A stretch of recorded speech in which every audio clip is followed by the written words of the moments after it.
Hello and welcome to House of Cult. My name is Alessandro, and with me, as always, is Ariel, the owner and founder of the Pretty Cult. Today, we are very happy to welcome Toronto-based singer-songwriter RUNE, who just dropped her beautifully atmospheric and ethereal yet melodically heavy new EP, Depth Perception, on November 21st via UNFD. We've got a lot to chat about, but just first of all, how's the day kind of treating you so far? It's been pretty good. I'm really excited. I'm so happy the EP is finally out. Like leading up to it, you're always so anxious and you're like, can't wait for the day to come. And then it happens and suddenly it's like it's been a few days now and I can finally like settle in a little bit, I feel like, after releasing it. So Yeah, Absolutely. absolutely. Well, we love it, as we told you before we started recording. But depth perception just dropped, obviously, as Alessandro said on Friday. So congratulations again. You thank you. know, now that it's finally out in the world, how does it feel to have people experiencing it? Has there been any like positive reception or specific feedback that stood out so far? And, did you do anything special, maybe yourself personally, to celebrate the release? Yeah, I mean the reception, I was very interested to see like what everybody was gonna say was like their favorite song or like things that stuck out to them about the EP because I mean like looking back at all of my catalog in general, this is like the biggest step in a new direction for me and something that I've been wanting to do for so long now and I'm very excited to be sort of entering the heavier realm. I've been wanting to do it for so long. So it was like interesting to me to see what all of, the people that listen to my music, what they would think about this new step because I don't know who else that listens to me likes heavy music. So I was like, I wonder what the perception was going to be for the record. And I feel like a lot of it's cool to see everybody pick out like their favorite songs and stuff. It's the first song on the record and it was one that my friends around me and my team like we all kind of really loved that one but it felt like the song that like a lot of people were like that should be the first single instead of Fast Asleep which came out first but it's funny because Hostage to me was always like an intro track to all of it and so I was interested to see if anybody else echoed that statement of it being like sort of one of their favorites and I'm surprised to see that a It's lot of my people. favorite. Yeah. Really? Oh, that's No, so definitely. interesting. I Yeah. love that. Thank you. I mean, I love Hostage. I feel like I think there's an ongoing debate if Fast Asleep or Hostage was the first song that we ever made. And I think it was Fast Asleep, but anyway, it was either Fast Asleep or Hostage. And I feel like it sort of is the perfect lead-in because if you were to graph Hostage, like I feel like it's like a slow uphill. And then once you get to the end, I feel like the rest of the EP kind of carries you through to the end. But yeah, I'm just like really excited, and everybody's sort of been loving each track differently. And yeah, I just was really stoked on it. We kind of celebrated by literally just when it dropped at midnight, I I put on Spotify and like had the Canvas view open, and we Mhm. listened to the EP front to back for the first time with like all of like the little canvases playing and stuff and it was just like really cool because I mean they've been living in Dropbox, these versions of these songs Mhm. have been in Dropbox for a year, so I haven't really listened to it front to back like that. So it was really nice to finally be able to experience it like everybody else on a streaming platform and listen to it front to back. So yeah. Oh, I love that. Yeah. Now, I think what really grabbed me emotionally about this EP, and especially like reading the press release as well behind it, was sort of how it's kind of explores your struggle with sort of like addressing your inner voice and like your inner critic. And that's something I personally work through all the time in my own life in Yeah. therapy every week. Yeah. What kind of led you to center the EP around those feelings and to sort of getting those thoughts out of your head onto paper feel empowering? Because I know, like, just kind of going back to the therapy subject, a lot of times, therapists will say, like, if you're having those inner critic thoughts or inner voice feelings, you should write them down on paper because it kind of gives hmm them less power and it gives you agency over it. I'm wondering if you were kind of looking at it a similar way. Yeah, I mean the way that I write music is kind of I almost feel like it's weird. It's like I feel like a conduit for whatever needs to exit me. And so a lot of times like the way that I approach writing songs, I will make like some sort of soundscapey demo and then sit down and literally just like make mumble words and fill out a melody. And then once there's just sort of like sometimes like certain phrases or lines will come out when I'm recording those like initial passes of like the idea that I want to portray. And then I sort of take that and I'm like, okay, I feel like this song is going to be about this. And then I start filling in the blanks and actually putting the puzzle pieces together.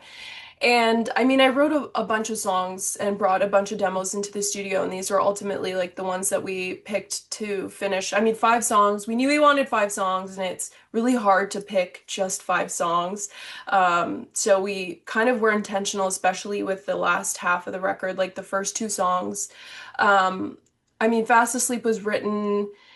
A lot of the songs play into like grief as well as an inner voice, and I think I write in a way where you can interpret the song in whatever way makes sense to you. Sort of it's like viewing a piece of art, like the painter knew what they were portraying, but each person views it differently, sort of.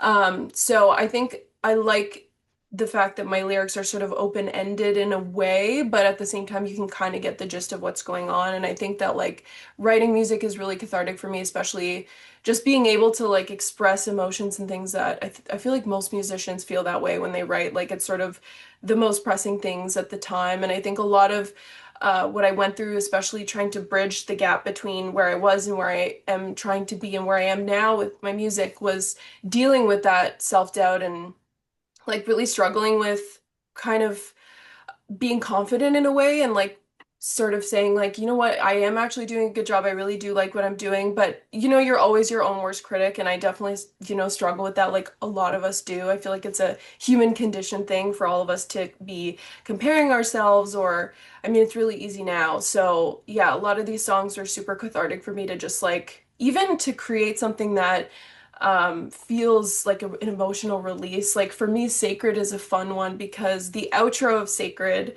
I sort of describe it as like a little spell. I feel like when I imagined that if we were able to have as many extras as I wanted to do sort of like a midsummer type ring where we're all holding hands and like skipping in a kind of creepy way, because the outro of Sacred kind of feels like a spell where I'm like releasing everything, like I'm letting all of that go and to like sort of send it off into the world. Like I no longer need to deal with that. So yeah, it's definitely cathartic for me. And I try to sort of blend positivity, but also dealing with like the negative sides. I feel like a lot of it is a manifestation. So I want to make sure that when I'm writing songs, they portray the feelings in a specific way that I don't want to dwell on them, but I do want to deal with them. So I'm very intentional about my lyrics in that way for sure.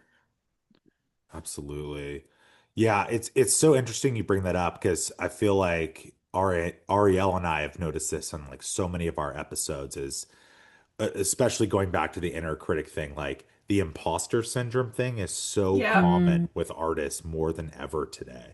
And, Mm-hmm. I'm sure it's because, 25 years ago, you didn't have social media where you could compare yourself to every single artist, and there's so much going on and it's so click driven and everything. Oh Like yeah. I can't even it's just such a far cry from what it used to be. And it's like so many artists are struggling with that today, but it's like when we're sitting here, we're like, how could you have imposter syndrome? This music's Yeah. incredible. Like, like From the outside looking in, it's always like that. Like when you find out some of your favorite artists were struggling to feel confident in the work that they made, and then they put out the record, and you're like, how could you have possibly doubted yourself? Like, this is an insane body of work. And I feel like that's always how it is. When you're on the outside looking in, it's impossible. But when you flip that, it's like there's the infinite scroll, right? Like we Mhm. are really in an interesting time with social media, and especially as artists and musicians being faced with the fact that you kind of do have to use it. If Mhm. I could, I would throw my phone into a river and live in the woods and forget about society, like if I really could. But at the same time, the positives of social media and being able to connect to people and, even creating my audience as I have, like I feel like it's been a very organic way of building up my little community. And I love interacting with the people that are supporting me now, because it's so important to, at the beginnings of somebody's journey as an artist. It's really awesome to have people around, but definitely it's a struggle. I'm not a content driven person in terms of like, yeah, I'm gonna put my phone down and film myself doing something and make a TikTok, but that's kind of where we have to be now to be able to be on par with like trying to get the audience and like grow your fan base and stuff. So it's a weird time, and I think that's why we're all sort of like all of us are in it because we're creative and we want to make stuff that we love and we want to share it because hopefully people love it, but at the same time, you are faced with numbers and how many people viewed it and how many people liked it and the comments and stuff. So it's interesting, and I feel like artists are very sensitive people, so it's hard to grapple with that. And I feel like that's why we all kind of deal with the same, art in any medium, whether music or anything else. I feel like we all have that similarity. Yeah. Yeah. Yeah, Yeah. 100%. I think the difference too is wanting to create versus being forced to create. Mm. That's how I feel about content because Yeah. we have to make an insane amount of it. It's literally what we're doing today after this podcast. It's Yeah. content day here at Pretty Cult. Um, Yeah. and like it's fun, but it's also just like, oh God, I know. sometimes, Sometimes you don't want to. Like I'm like, guys, like I feel drained. I don't want to have to record content, but I feel that you have to block it in and commit to it, or else you'll keep putting it off because you just won't want to. This is how Yeah. I feel So that. Yeah. it's literally scheduled into our day once a Yeah. week. It's like, I know. You I have to. my day job, I work for a record label, and it's almost like you sometimes feel like you feel guilty being like, hey, like to like the artist, like, let's make some content right now. And it's like, I don't want to do that right now. And it's Yeah. like, okay, yeah, absolutely. It's a tough balance for sure. But I think there's great ways to do it where it doesn't have to feel draining or like you're I agree. sacrificing your integrity or anything like I that. try to like I try to consider that because I mean I also have no idea what I'm doing. I like look at some people's TikToks. I'm like, you guys are so good at making this stuff. Like, how do you But no one consider knows what the they're doing, ideas? Yeah, it's true. We're all kind Like, of like, I mean, maybe this will work. So yeah, you never I know know what's what you're gonna work. saying. I think the same way. I mean, I try to stay, it's like kind of blending the line where like I want to try to be authentic to who I am, but sometimes maybe that's not what everybody wants to see. Like before the record, before I started promoting the record, I mean, I sort of put a pause on like all other content that I was working on just because I really wanted to focus on like all of the awesome media that we put together for this as a tiny little team. But before that, I started up this little thing called Rune's Birds of the Day because I'm a huge bird person as I've become.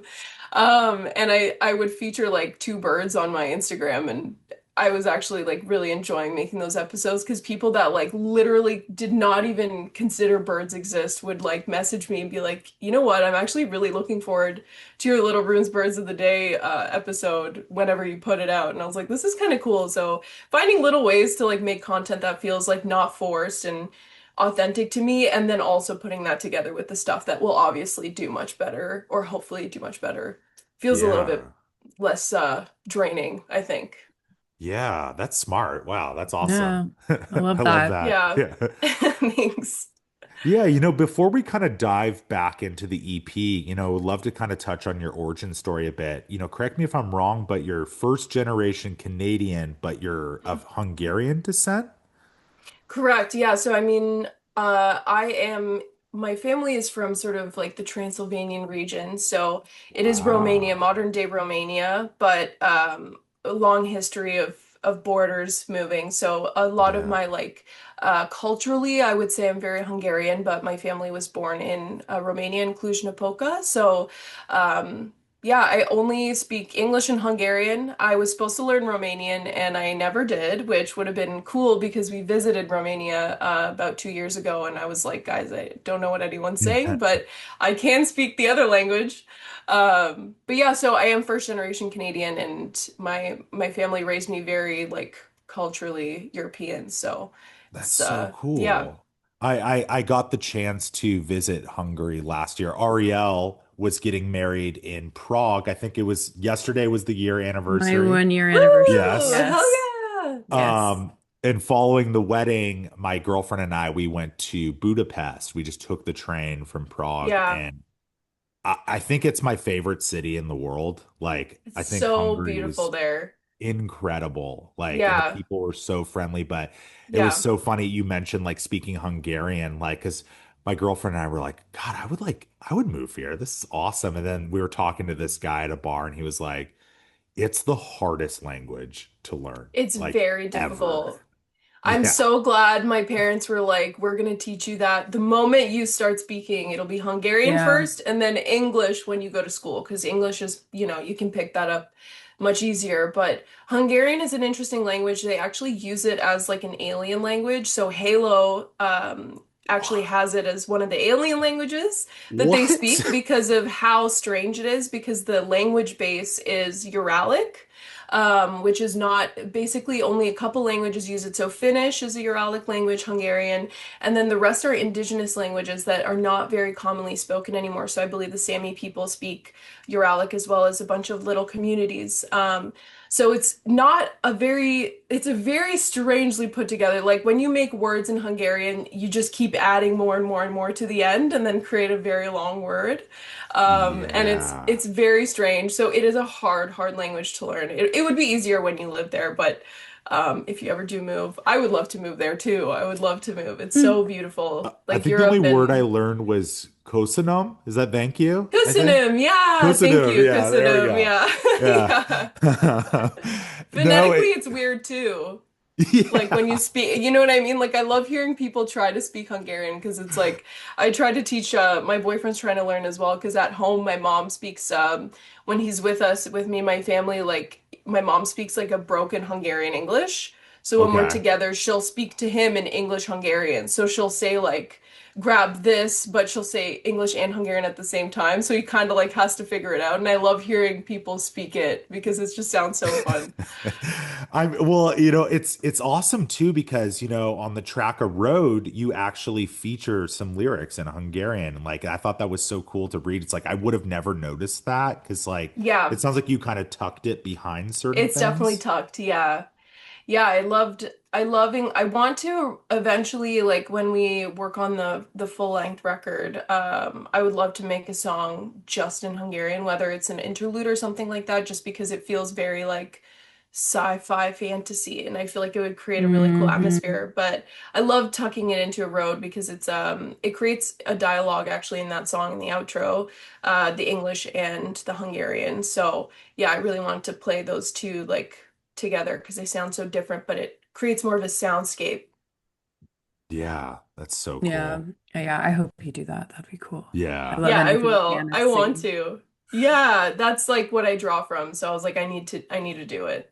Yeah, kind of following along the lines of with your early journey, can you pinpoint any bands or albums or artists that, resonated deeply with you on a profound level?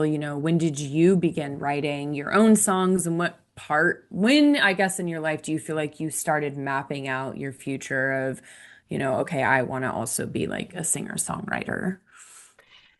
Yeah, I mean, honestly, I say this all the time. I feel like I always had sort of like a deep understanding that it was just what I was meant to do. Like, I never really feel like I picked it. I feel like it sort of chose me, which is sort of strange because it's not a journey that is easy by any means. It's been, it's a struggle to as an artist in general to do art by any means, and I'm just so grateful to be where I'm at right now. I would have never, even a year ago, thought that I would be where I am now. So I'm very grateful to be here. But I've always loved music and I've always sort of like just wanted to make it. As soon as I started, when I was really little, I would just like have little bands with my friends and we would sing together and like on lunch breaks we'd go into the music room because I went to art schools as a kid. So we had little music rooms and we'd go into the piano room and just like sit there and sing for hours. And like when we'd hang out, we'd sing for hours. And that's something that always stuck with me. And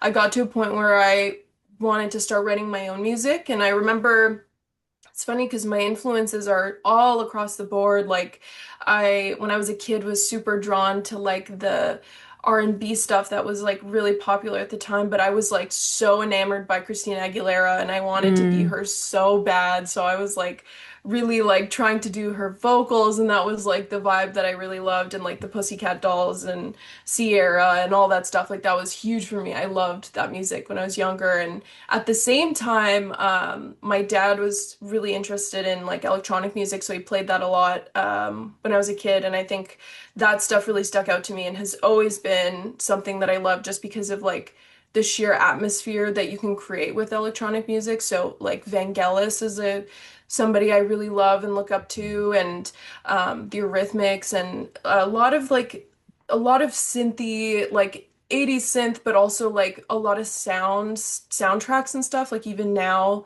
I will sometimes have to put myself on a pause and not listen to music with vocals or lyrics in it, and I will just listen to soundtracks, whether like the Blade Runner soundtrack or like a soundtrack from Mm. Lord of the Rings or like Skyrim ambience. Like I literally sometimes need to just turn it all off and zone into like soundscape. So yeah, I've been super drawn to like pop and I think the metal stuff started really taking off later on. Like I probably like in high school started really getting into like heavier music and then from there I just kept adding more of it into my catalog. But I've always been a very like I've listened to a lot of things and I think that's why my influences for music and the way that I write is kind of interesting is just because of the sheer amount of genres that I enjoy listening to and yeah. That's awesome. Yeah, I read Heather sent us over a little questionnaire of like some other details about you and everything. And Yeah, I read that Silverstein's This Is How the Wind Shifts was like a big record for you. And for I love sure. that record so much. And just that band in general. Like I can definitely hear a They're little bit of awesome. that DNA for sure. And I love the like that is I found back when we would find music on YouTube because people would upload the full album on there. That's how I found a lot of the artists that I love now. And I remember just that album cover, like the buffalo on the cover. It's like Hmm. it will for if will forever be cemented into my mind. Like I need to know who painted that painting because it's so beautiful. And I feel like it's a very interesting cover to pick for that record. I feel if the color palette and everything is so suited. So yeah, I I, love that record. I believe his name is Martin Whitfuth or Foot or Okay, something. I'm a massive Silver. I mean, and we love Shane from Silverstein as well Yeah. too. And he's I have done to like look this artist up then. I think that's his name. He did like the majority of their early album covers because I too Oh, was like this. interesting. That's awesome. I think that's his name. But yeah, super amazing art. And kind of, jumping off, speaking of like Canadian based bands, especially in the Ontario region, you are based in Toronto and that's personally one of my favorite cities in the world. And I think it's been one of like the greatest exporters of heavy music, emo and pop punk, dating back to like 1990, like seven. Like there's been so much incredible stuff that has come out of that region. What was sort of the local scene like for you when you were coming up, and what is that community sort of like today? That's actually really interesting because yeah, a lot of it's cool here, especially I mean Toronto is such a there's so much in terms of art for Toronto.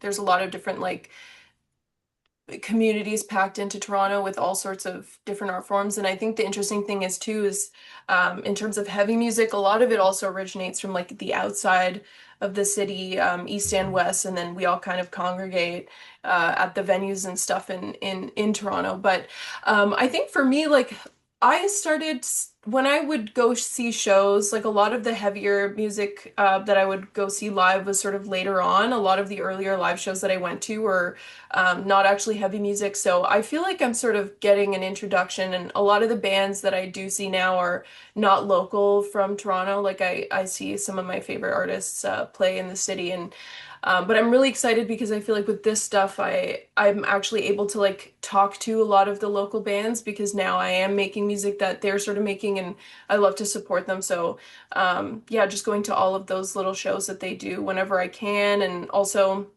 having my collaborator on a road, Mike Parstrom, he's in a bunch of hardcore bands from the city, and so that was really fun to have somebody as epic as his vocal sound and freaky to be on this record. I knew I wanted a feature of some sorts, and I feel like that sort of was really fun to put together as well. I thought that was really cool as well, seeing that. I actually checked out his band last night, Street Justice, I believe. He's in a few, but yeah, that's one of them for sure. Yeah. So cool. I'm like, you've got this like vegan straight edge hardcore guy that just comes out of nowhere, Hell this like very yeah. atmospheric, Yeah. like melodic metalcore song. I'm like, this works really, really well. Yeah. Very Yeah, cool. it was really fun to put that one together. That one was like, I knew that one I like was the most premeditated of the songs on the record because I knew I needed something really heavy on that record. And I'm in the process of learning how to scream, but I'm not there yet. And Mike is very good at what he does. So when I asked him, he was super excited to feature on the track. And yeah, I worked really hard to put together some sort of bass to get everything together. And when we worked that song out in the studio and having him in the studio and like watching him track those vocals, it was so fun. It was awesome. Super cool. Yeah, kind of going back to the EP, I think I saw that I think primarily you worked with Kyle, I'm gonna butcher his last name, Marchant or Yeah, Marchant. Marchant. Yeah, Marchant. Marchant. I Um, actually don't know how to properly pronounce his last name either, which is horrible. But well, I mean, yeah, great producer. Like I know, obviously, he's worked with Silverstein, Arm's Length, Sucker Punch, who they're an awesome band from Canada as well. Like Pacific, another great represent Canadian band. Canada. Yeah, yeah, absolutely. I'm like, I torture any of our Canadian guests because like I'm the biggest Canadian fan like in the I love world. that. That's so I awesome. grew up in Seattle, so like I was right at the border of like Vancouver, like pretty close, Okay. and Yeah. lifelong Degrassi fan and I Let's everything. knew it was go. coming. I So was yeah, waiting yeah, for it. I was I waiting know, for it. I was like, when is I the know, Degrassi comment I coming? know, I know, I You have know. to. You It, have it to. almost feels offensive when I bring up Degrassi, but I'm like, I'm sorry, I have to. Like, I have to. That's so Um, funny. but no, kind of back to that, obviously, yeah, Kyle has been killing it with a lot of, different Canadian bands and artists. What is sort of that creative, partnership sort of like, and how did that sort of shape the sound that we ultimately get with Depth Perception? Oh my God, that was honestly like I was so excited to work with him. I wasn't back in the studio for a while because I made like my debut EP kind of dropped right before the world shut down. So I had plans to do stuff with that and then everything stopped and a lot of my collaborations were literally through email. Like all of them were just like I recorded and wrote everything here in my little studio and then I would email everything to people with stems. So I didn't get back into the studio for a while between, and it was really nerve-wracking for me because being creative and writing music is a very like um personal experience for me because of everything that I write about is very personal. And so to find the right individual to work with and to honor me as a creative, but also like elevate everything to the capacity that we did, it was really awesome to work with him because he really took my demos and actually like stayed like listened to my ideas and I felt like very respected by that whole process. It was so awesome and it was so fun. It was literally just me and him in the studio, writing all of the songs on this record. And the process is kind of funny because this is why I never knew if I could bridge myself into like the heavier realm just because of like my process in writing. And I knew I really wanted to. So the way that I do it is I build like a sort of like a demo with all of my synths and stuff at home and I write either like a full song or just like a couple lines here and there and then I bring all of that into the studio to him and I'm like, hey, here are my demos, can we do something cool with this? And then we start working out like he starts tracking like sort of guitar and bass and like writing the drums and stuff like that. And a lot of these songs were actually completed in 2 days by except for the road, which was like 3 days or so.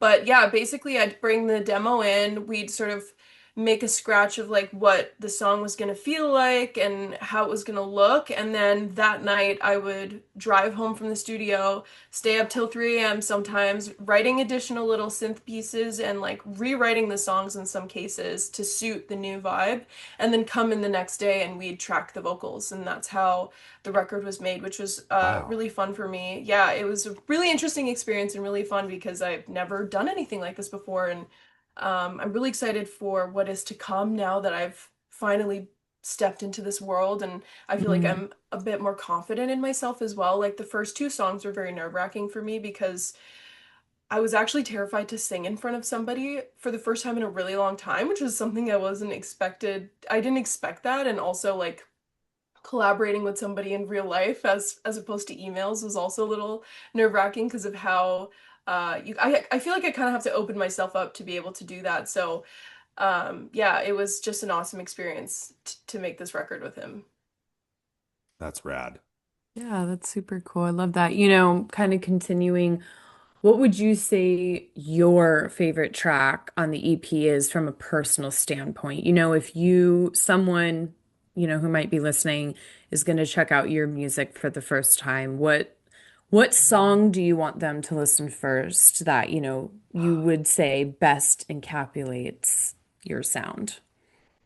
That's so hard because if I were to tell somebody to listen to one song, I mean, Sacred has the most bounce to it. It feels the most fun. It's so hard to Mm, pick one. I would say, like, even a road too. I feel like a road is a surprising one. A lot of people that listen to that, uh, they don't expect to have like that feature vocal with my vocal turn out the way that it did. I really wanted to create more of like I wanted it to be more integrated than a quick in and out with his heavy vocals. Like I really wanted to like honor him in that song as well. But my favorite has to be Depth Perception, the title track, mm, which is a song that I think creeps up on people because not everybody listens to it and is like, that's my favorite song. But I think for me, the reason why is just like lyrically, that song means a lot to me. And I remember the first couple times listening to it after getting like the first bounce, like I would just cry listening to it just because of like, I feel like the final chorus of that song is so, like the build up into that final chorus feels very heavy to me. And I think like just thematically and everything, it perfectly sums up the record, and that's why I decided to title the record Depth Perception. And yeah, so I feel like that one's my favorite, but I don't think I would tell people to listen to that one first, but it is my favorite on the record. there you go. Hell That's a good yeah. one. Everyone should just listen to the EP from song Yeah, one Yeah. down through five. exactly. That's how it's meant to be. Like I love sequencing. I can't listen to a record the first time without front to back. And even like Mm, the 10th time, I still front to back the record because like I feel like artists and bands put a lot of intentionality into why is this the first song and why is this the last song? And I think there's no way to respect that other than to like actually listen to it front to back. So, yeah, I agree. Listen to it front to Yeah. back. It yeah. really is such a seamless listen. Like going from Hostage to Fast Asleep, it flows so well. And Hmm. the whole, yeah, it feels so cohesive, and it's such an easy listen. Like you get through the five tracks and you're just like, all right, yeah, run it back. Like it Yeah, sounds great. Yeah, it's really, thank really well you. sequenced. Yeah, Thank you. absolutely. I'd love to hear that. Yeah, kind of switching gears, as well as the little questionnaire that Heather gave us, despite also reading that you are an avid video gamer, but before that, I just want to shout out that you hate mayonnaise, and I can't thank you enough for saying that because I hate it as Yes. well too. Yes, And somebody that understands. Thank you. yeah, that was incredible. I think you said like it like actually scares you, and I'm like, yeah, it Yeah. scares me too. Like, So my husband Kevin works at UNFD, and he also hates mayonnaise. Let's Like you're in go. he We good has got a some hands. mayonnaise Yeah. visceral haters. reaction to it. He like can not. Like Yeah. Let's he's go. the chillest man on the planet, which Alessandro can attest to. I don't know if you've Yes. worked with him yet, Rune, but he's there on your team too. And yeah, he Chillest man ever, but not when it comes to mayonnaise. I Let's like, go. I'm not vegan. I was vegetarian for a very long time, but I like veganese. And this is like sidetracked here. It has way more flavor. Let's I don't know go. if it's a Yeah. consistency thing for some people, but to me, it's way less I gross. can't do either.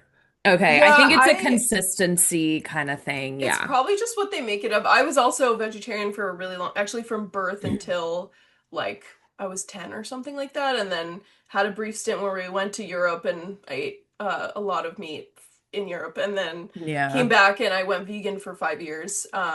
So yeah, definitely have seen the veganase, but I still cannot be near that substance ever. Actually, my like I literally have I feel like the mayonnaise haters have a very like full body reaction to it, which is Yeah. very Yep. funny because you're either like chill about it or you're so not chill about it that you just like can't see it in your vicinity. And I've tried it. Like everyone's like, you can't hate it Oh, if you didn't try it. Guys, I've tried it multiple times, willing or Same. unwilling, I've been and I too. cannot deal with that. Like I've literally cried once because my boyfriend chased me around the house with a spoon of mayo and I freaked out so much he came really close to me with it and I started to cry because I was like, this is the worst thing I've ever seen near me in my life. I can't deal with this. But yeah, oh, that's yeah. a little extreme, but there is actually I mean, not to run into the video game section too quick, but there is a funny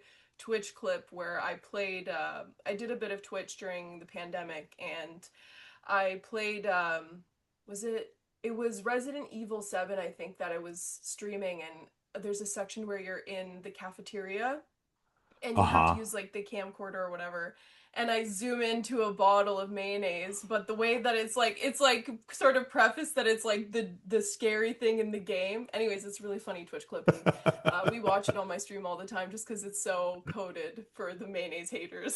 So Oh Oh, my I love God. this. Thank you on yeah. behalf of the mayonnaise hating community. We Let's exist go. and We rise up. We rise up. yes. So yeah, obviously back to video games. I read that you're an avid video gamer. Obviously I can tell that it probably directly inspires your music, but just kind of curious, how it, kind of fits into your world, your world of creativity. And then also we always like to ask a question kind of like this, like if your music could score, you know, a video game one day, what would it be and why? Oh, yes. I forever, well, I have played games forever, it feels like, but my first love, well, was RuneScape, but we won't talk about her because I loved World of Warcraft right after that, and that has been like the game that has defined me, and especially in my younger years. I remember I discovered World of Warcraft for the first time because of the expansion Cataclysm, because I saw this huge dragon on a commercial destroy a whole town, and I'm like, "There's elves in this game. I'm playing this game." So I made sure to start playing World of Warcraft, and from there on, I was like, I actually wanted to potentially do some video game stuff as a kid. I was like, maybe I could work with Blizzard one day, which Mm. that would have been cool. I'd like to eventually do something like that because I am also a visual artist, so I would love to sort of actually, as I speak of World of Warcraft Cataclysm, that's my mouse pad. Whoa, Oh, sick. But sick. yeah, so I do have the collector's edition. Anyways, yeah, so a lot of like games and fantasy world stuff has always been huge for me. I think like a form of escapism, like especially as an artist, I love sort of like being able to get into a game and just like exist in that world because it's honestly much better to be in a lot of these fantasy worlds. They look very pretty and I would prefer to live there. But yeah, so like World of Warcraft, and then I got into Dark Souls, a lot of the Souls games, and those were like huge for me. I love, love, love all the Souls games. I did a challenge run of Dark Souls 3 where you never level up. It's called an SL1 run, and you never level up, so you're level 1 through the whole game, and you have to beat all the bosses at level 1. Oh, Oh It took me God. 30 hours to beat the final boss, but I did it. I stuck through it. oh. Yeah, it was very soul sucking, but it felt good once you completed that. But yeah, like Lord of the Rings and stuff, they're a lot of these like fantasy worlds is also like the music associated with it is like the soundscapiness and like the vocal essence in a lot of that stuff is how I like to build a lot of my initial demo ideas too, like just throwing down like a lot of really pretty like harmonies or background vocals or things that don't even sound like they might be words. That's a lot of like how I like to build up my demos. So even sometimes I will pick a random page in one of the art books and look at it and then build a demo off of that. So finding new ways to write songs that maybe isn't like directly linking to a specific like listening to a specific record and being like, hey, this sounds cool, I want to make something like that. Like I like to pull from visual elements as well. And yeah, the sheer escapism of Skyrim and Oblivion. I have like a Lord of the Rings tattoo here, which yeah, and I also have like a Dark Souls tattoo on my leg too. And yeah, it's just I wish to live in those worlds, but alas, I am chained to this human realm, and this is where I must live. But until then, I will still open up a game and live there perpetually, and then log out and go to bed. Yeah. Yeah, I love that. Have you played Diablo 4? That is one I've never played Diablo. I think I did a little bit of a trial, but I never stuck with Diablo. But I feel like I'm missing something here. Like I feel like I'm missing the key. It's great. I feel like I have to. Is it like a like can you play with friends? Is it more of like a play with friends Yeah, game it or is an yeah. online. You can also co-op, Okay. which is how I play with Kevin. Yeah. Um, yeah, we started a new campaign yesterday. That's half of what we did for our 1 year wedding anniversary. Hell We yeah. That's fucking our cozy. characters, I think we already leveled in 1 day. We got up to like, I think we're now like level 36. I'm playing a druid for the first time. So that's fun. I'm That's usually a sick. sorceress or necromancer, but yeah, I Let's love go. all that stuff. I'm not very good at video games, so I need something that's like a little bit easier. I wasn't allowed to play really video games as a kid, so I always blame it. I'm like, my motor skills are just not there Yeah. yet. We'll But get something there. like, yeah, just practice. It is practice. You can do it as an adult and as a girl if you're intimidated, you can do it. You can so do Um, it. Hell yeah. yes, yes. And it's good to have women like you on Twitch and stuff because then it's like, okay, it's not so scary. It's not No, so it's so hard. fun. Yeah. And the boys let you in. You get to play and have fun and, bully them when you're better. And yeah, not that I'm Yeah. better. I'm actually horrible, but it's still fun. It's still fun. I You try to be know? good, but I yeah. don't I don't know how you could be horrible if you played Dark Souls level Yeah. 1 and completed the game. So It I was mean, pain. It was pain, but every time that's like one of the cards I pull out. I'm like, "Hey, have you played Dark Souls?" And they're like, "Yeah, I played it." I'm like, "I completed that shit at level 1." Like it feels really good. That It feels that really good. those games are really hard. They're very hard. They're Like super it's hard. It's crazy. I yeah, made it it took a 2 lot. hours into Elden Ring and I got so upset and I just Yeah, Kevin's couldn't go playtime, we back. were just looking at it. He's at like maybe 14 hours on Elden Ring, and Oh he's like, yeah. which is crazy because like I think he's really good at video games. I mean, he does more than I ever could, and he just gets so frustrated. But he's also that player. Like I'm the type where I'll be like, okay, I'll come back to this. Like it's not at my Yeah. level yet. Him, no. He has to No. he I has to watched him die 18 times in a row on a certain boss, and even I had to get up. I was like, I cannot I continue to gotta watch go. this. Yeah, It is yeah. like 25 levels above you. Just leave and come back. And Yeah. he's like, But you no. can't. You have to complete it. It is I'm like, I'm literally, just gonna get yeah. up. I can't watch this. Let me know when you're done. Those games are quite sadistic, but I feel like very specific people like to play and finish those games. You kind of have to be the type of person that's like, did I just die 35 times in a row? Yes. Will I still go back into the boss room? Yes, I will. That's how it felt when I did the soul level 1 run, God. but I actually didn't I finished Elden Ring but not the DLC. Elden Ring I think is just like it's such a big world that I think some people get a little bit like intimidated because you can like I love FromSoft because they're like, haha, just do whatever you want. If you lose, you Yeah. lose. Like if you suck, you suck. Like they don't care. Yeah. You can really go any direction, and I think that like that's sometimes like the freaky part about Elden Ring, and even like for me, like it took me a little bit because it was very overwhelming. But thankfully, the world is very beautiful, so I just got on the horse and rode around until I probably died to something Yeah. ginormous walking around in front of me. So yeah. Yeah. Dude, that game. Oh, we love video games. Sometimes I'm Oh, yeah. like, we should have a podcast just about video games. Honestly, Yeah. I could talk about it forever. I mean, yeah, like Twitch, seriously, like that saved me during the pandemic. Mm. I played a lot of horror games too, which I'm not I know like a you mentioned huge. Resident Evil, and I was like, Yeah, fuck yeah. Counting That's down the yeah. probably days my until favorite Requiem's out. franchise. Yeah. Really? I played I played the what was the newest one? What number is the newest one that came out? Village 8. Hmm. Is that 8? Okay. Well, I played when it came out. I bought it and I played it, and it's funny because it is a Transylvanian style village, Hmm. Hmm. and some of the pots and pans in the village are in my house in my pantry because we have the same polka dot pots and pans that they have in the Whoa. village, which is really funny to see. And like, I will say they butchered the lady's name because they call her Dame Turescu, but that's not how you pronounce it because it's a Romanian stylized name. But anyways, the vibes are very cool in that one, but it just wasn't as scary. But 7 terrified me. I was like, when I started playing Seven. 7, I was like, guys, I can't finish this one. I'm scared. Someone hold me. Seven is, yeah. I think when people ask me what's my favorite, I'd say yes, seven is the scariest. I love Yeah. seven.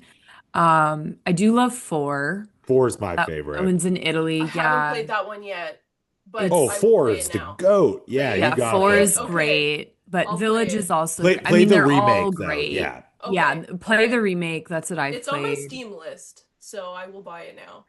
You guys have sold Yes. me. Yes, is really good. We almost started a playthrough of that, but then went to Diablo instead. But Yeah. um yeah, highly recommend. But The no. Requiem is definitely the next Resident Evil 9. I think it's out in February.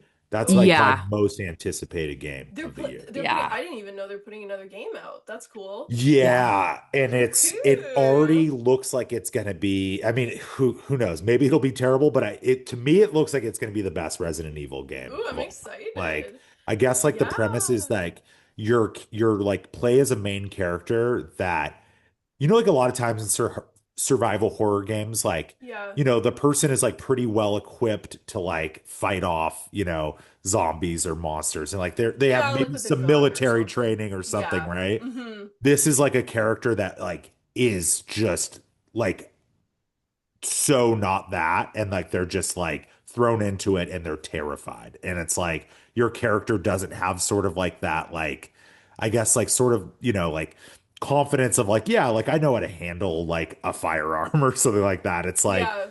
you're just like a normal civilian like in this game, That and Oh, it's I like, love that. that reminds me of if you guys have ever played Outlast 1 or 2. I played that on oh Steam yeah, as well. yeah, That's like those games are far more terrifying. Also, like Outlast 1 and 2 are probably one of the most terrifying games. Even like the visual quality is not that good, but seriously terrifying. And I think it's also because you don't have that like capacity of like I can shoot this gun. You're kind of like I got a little camera, I guys. got a I don't know camera, what to yeah. do, but I Yeah. have a camera. And then yeah, you kind of have to like deal with everything by hiding and Mhm. making it through. But Yeah. yeah, horror games are I can't do them for very long, but they're probably some of the Yeah. most fun games just because of like the sheer experience of being in a dark room and being completely terrified. And they're really funny. They're fun to stream. They're my favorite to stream.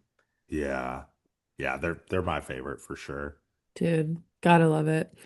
Um, we always ask a fashion question because at the end of the day, we are a fashion Of brand. course. I was like, what, is there any artist that, you draw inspiration from for your personal style?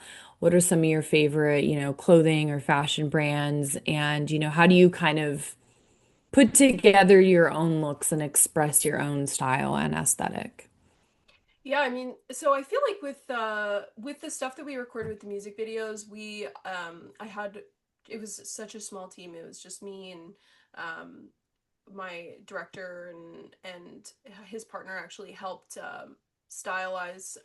We worked together on the styling for all of the looks and stuff. So we did a lot of vintage shop stuff, and I kind of would make like a Pinterest board of like certain eras or aesthetics, and we would sort of pick stuff that fit that vibe. And I love looking at like a lot of vintage styled stuff for the videos. But in my personal aesthetic as well, like I really lean heavy into I one or the other. I'm very Libra about it. But I like either like super fantasy styled stuff, like very elf core, medieval Renaissance vibes. Like I love that kind of stuff. Or I lean into like more of like the alternative styled stuff and kind of like pick different looks like that. So yeah, it's either like literally like Lord of the Rings core, or I look at like a lot of like cool alternative style stuff. Like Nightcore, I yeah, yeah. I've been looking Nightcore. a lot into like Courtney LaPlante, her current like tour setup with all Mm. the clothes that she's been wearing. She's really awesome in general, but I love her current clothes, especially just like, every night it looks really awesome. And Chapel Roan has some amazing outfits. When I have budget like that, I would love to Yeah. create some of those looks because they look so awesome and so cool. I like when artists like actually get to fully realize like the aesthetic side of like their live performance. And yeah, both of those, like Courtney LaPlante and Chapel Roan, I feel like they two very different vibes, but also very cool aesthetics, and I love that kind of stuff. Very Yeah, cool. that's well said. Yeah, I'm not co probably blasphemous, but I'm not crazy about Chappell Roan's music. Mm-hmm. But I adore her style and Yeah. the stage presence and everything. Because yeah, that's the two sides of me. I'm very like I love anything like minimal goth, and Yeah. then nightcore essentially Yeah.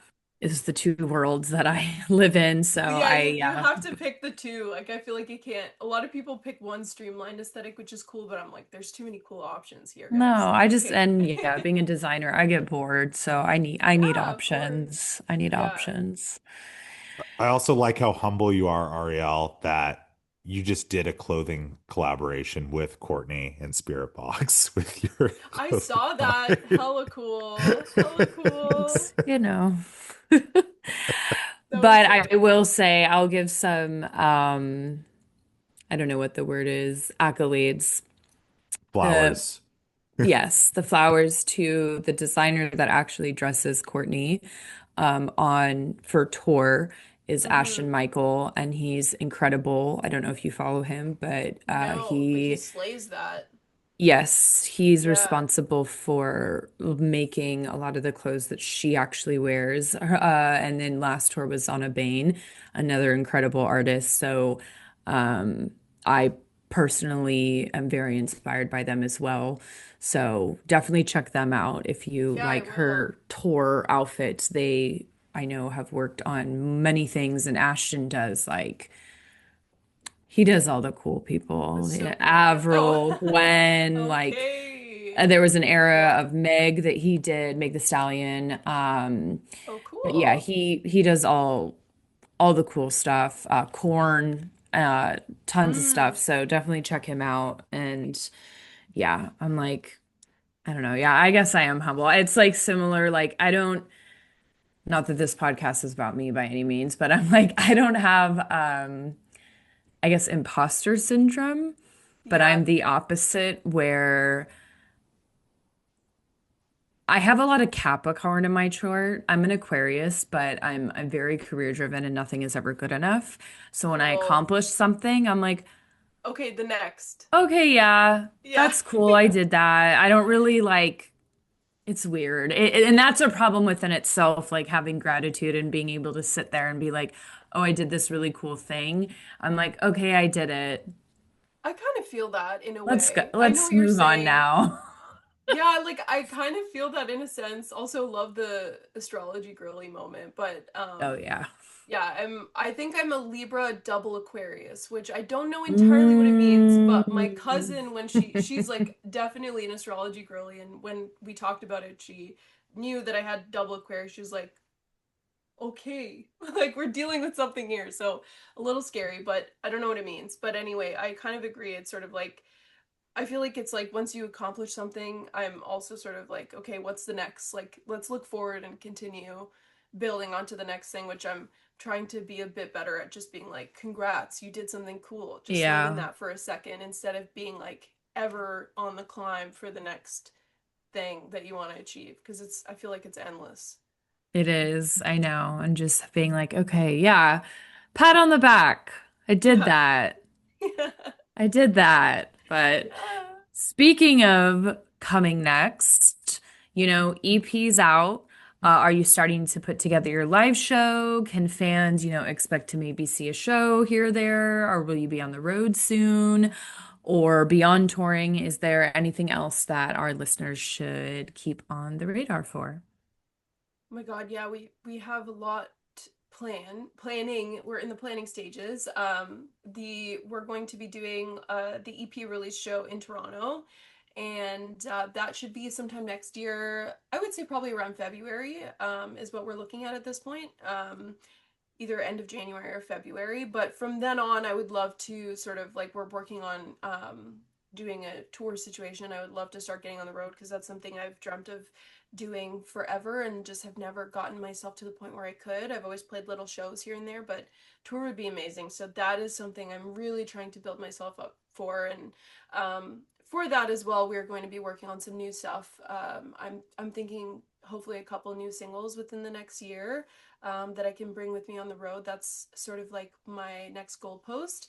A full length record would be so awesome, but I think I want to build myself up to that point. I think like starting with some more singles where I can be a little bit more free about what each one would be as opposed to being so stressed about like, okay, let's work on song 3 out of 12, or you know what I mean? Like, Mhm. I'm kind of looking forward to just working on singles because I have so many demos that I'm really excited to bring into the studio. So yeah, a lot of that is in the works. I really hope to be able to start touring soon. So that's what I'm that's where my eyes are next, for Yes, sure. well, we need that LA show. We'll be there. I would love Yes, to. I would love absolutely. to. I'm so excited. That's just like every night I go to bed, I'm actually terrified of playing in front of people.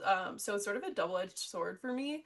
I feel like the release show will definitely assist, but I've never played live with a band before, like a full band, and we've done band practices, and it feels really cool to finally not just be like one person singing to a backtrack, because that's how all of my other shows have been. So either me or one other person, and so to be able to play with the band, I think will feel really good, and I really just want to be able to dance with the crowd and like really just enjoy being up there as opposed to being so terrified because I don't know why I'm so scared, but we'll get over that. And so definitely I would love to play a show in LA and just in a bunch of different cities and meet people that have been listening to my music and supporting me from a long time ago. That's something I'm also really looking forward to. So Yes. Well, Amazing. you know who used to be terrified of performing in front of people was Chelsea Wolfe, and look at where she is now. She used to wear a True. veil in her beginning shows because she couldn't handle, she was scared. so, she's very introverted and so afraid.